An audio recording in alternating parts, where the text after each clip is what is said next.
Hello, Assalamualaikum. Hai, nama saya Amir, saya adalah founder kepada Hosting Malaya. Ini saya nak tunjuk je lah satu projek generator yang saya buat untuk card counter, satu add-on yang kita buat untuk count berapa kad MVP dan juga mini boss yang ada di dalam server.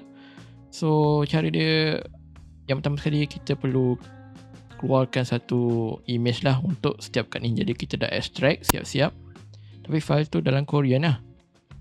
So, cara dia, saya perlu tukar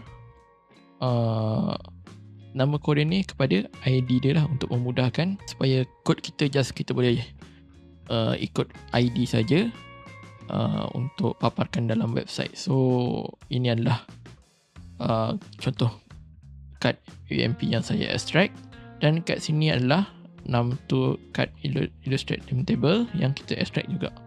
So apa yang kita akan buat, kita akan generate guna generator ni.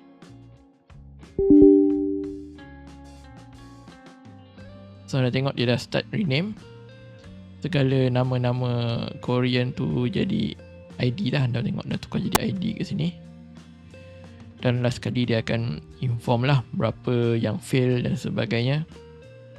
Ok, so kat sini anda dapat tengok renaming dah complete. Kita ada 1400 item yang ada dalam kita punya TXT, tapi 1200 saja. Satu file dah kena skip, dan kita nak tengok kita punya log lah. So kita tengok rename log kat sini. So nak tengok lah kebanyakan yang kita dapat rename. Ada juga yang not found,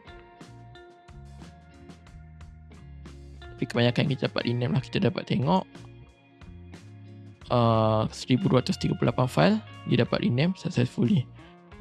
So hampir semualah kalau kita tengok kat sini. Memang tinggal sikit je yang Korean, yang lain semua dah bertukar menjadi number ID tersebut, item tersebut.